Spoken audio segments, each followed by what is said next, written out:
ये हमने मुहिम छेड़ी जी, वोकल फॉर लोकल, जो ये सरकार ने भी मुहिम चलाई है, तो कुल्लू भी उसमें जुड़ा है। कुल्लू का युवा भारी मात्रा में इस मुहिम के साथ जुड़ने की इच्छा रख रहा था, और जिनको हम पत्रक बांट रहे हैं वो लोग भी ये मान रहे हैं कि चीन के सामान से व्यापारियों को भी और हमारे लोकल जो कस्टमर है उनको भी काफ़ी नुकसान हो रहा है।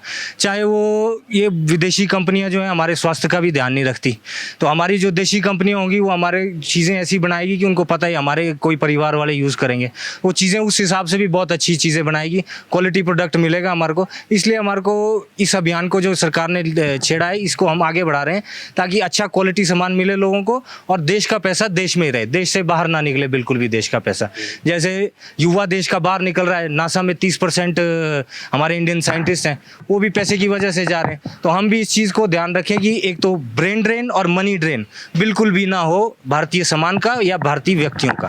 इस मुहिम को लेके हम आगे बढ़ रहे हैं। क्या कह रहे हैं कि आप देशी सामान खरीदेंगे तो हाँ, ये पेम्पलेट के बारे में ऐसा है ना जी, इसमें लिस्ट दी हुई है, अगर आप जूम कर सकें तो मैं आपको दिखा सकता हूँ।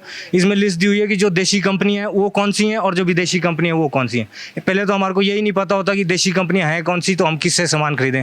अब जैसे परसेंटेज इनकी ऊपर नीचे होती रहती है। पिछले कुछ टाइम में ब्रिटानिया जो है देशी कंपनी बन गई, पहले हम सोचते थे विदेशी है, तो अब 51% हिस्सा उसमें भारतीय का है किसी का, तो वो देशी कंपनी होगी। तो एक हम अपडेटेड रहेंगे इस बारे में, तो हमारे को भी आसानी रहेगी और देश का पैसा देश में रहेगा तो सब समृद्ध होंगे। वो जो अंत्योदय की योजना है उसको भी सफलता मिलेगी, गांव-गांव तक पैसा पहुंचेगा। www.swadeshi.org जी, joinswadeshi.org में ये सारी डिटेल मिल सकती है आपको कि कौन सी देशी कंपनी है, कौन सी विदेशी कंपनी है। हम तो जो हमारे को गांव के हमारे भाई लोग मिल रहे हैं, और ऐसा भी बोलते हैं ना जी, भारत तो 70% गांव में बसता है, तो जब तक गांव से मुहिम नहीं शुरू होगी, शहरों में इसको इम्प्लीमेंट करके हमारे को कोई फायदा नहीं होगा। गांव-गांव में हर एक व्यक्ति तक, जो बोलते पंक्ति में आखिर तक व्यक्ति खड़ा है, वहां तक ये मैसेज भी पहुंचे और उसके बाद उसको एम्प्लॉयमेंट का साधन भी मिले इस जरिए से। ये हमारी सोच है, और कुल्लू का युवा इसीलिए सारा इकट्ठा हुआ है। कोई हम किसी संस्था से नहीं है, किसी संगठन से नहीं है, आम युवा जो है कुल्लू का, वो सारा इकट्ठा होकर इस मुहिम को आगे बढ़ाने के लिए आया है।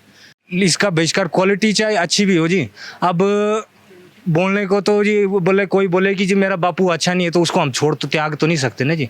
बापू अच्छा नहीं है तो उसके साथ चलना पड़ेगा, उसकी आज्ञा का पालन करना पड़ेगा। माँ जैसी मर्जी रोटी खिलाए बच्चे को खानी पड़ती, दूसरे के घर जाके भीख मांग के खाना तो अपने खुदगर्जी के साथ खिलवाड़ करना, अपना जो सेल्फ एस्टीम है उसको ख़राब करना है। तो उस चीज़ का हम खास ध्यान रखें। जी, जो भी चीज़ मिल रही है, जैसी भी क्वालिटी है, जिस भी रेट में मिल रही है, हमारे को उसके साथ ही डटे रहना चाहिए, उसी का इस्तेमाल करना चाहिए। ये मेरा विचार है, और सबका ऐसा ही विचार होगा, मेरे को ऐसा लगता है। हमने ये लिस्ट बनाई है, कोई मेरे को लगता है 100 कंपनियों की लिस्ट होगी, तो यहाँ से शुरू करके यहाँ पे हम बिल्कुल कर्व कर देंगे चाइना को। जब यहाँ कर्व करेंगे, इन कंपनियों से जो पैसा आएगा वो सरकार या ये कंपनियाँ और बिजनेस में लगाएगी, तो और बिजनेस ऐसे ऐसे करके एक चेन बन जाएगी। इससे जो जब कंपनियाँ, यहीं की कंपनियों को हम प्रोत्साहित करेंगे, जो लिस्ट है 100 कंपनियाँ, तो ये कंपनियाँ यहीं पर बिजनेस खोलेगी और युवाओं को और लोगों को रोजगार देगी, जिससे कि और हमारी इकोनॉमी को एक बूस्टअप मिलेगा। जो हम कोरोना के बाद देख रहे हैं कि थोड़ा स्लंप आ गया, वो स्लंप को भी हम कवर करने में, क्लोज्ड इकोनॉमी में हम स्लंप को कवर करने में ज़्यादा सक्षम होंगे, बजाय कि उसके अगर हमारी इकोनॉमी ओपन हो जाए और बाहर से हम सामान आयात करें। अब कैसा है, एक तो कोरोना के चलते अर्थव्यवस्था तो तहस-नहस हुई है, बाज़ार में मंदी का माहौल है ही है, और दूसरी तरफ से आप जैसे देख रहे हैं कि चीन भारत को आंखें दिखा रहा है। किस वजह से, कारण क्या है उसका? हम उसकी अर्थव्यवस्था क्यों मजबूत करें? इसीलिए हम जो जितने भी युवा यही चाहते हैं कि विदेशी चीज़ों का बहिष्कार करें, जो स्वदेशी हैं वो अपनाएं। हमारे हिंदुस्तान से ही अच्छी से अच्छी चीज़ें बनती हैं, अच्छी से अच्छी कंपनियां हैं, तो फिर हम विदेश में पैसा क्यों दें? वही पैसा चीन हमारे खिलाफ यूज़ कर रहा है, तो इसलिए हम ये चाहते हैं कि इन चीज़ों का बहिष्कार करना चाहिए हमें। क्या लगता है? थोड़ा तो सबसे पहले है, सरकार क्या करेगी? सरकार के अलावा देश सबसे पहले है, देश में जो नागरिक है वो सबसे पहले है। नागरिक अगर सोचेगा देश के बारे में, तभी जाके सरकार सोचेगी। तो यही कारण रहता है कि अपने स्वदेशी अपनाना चाहिए हमें। आज आपने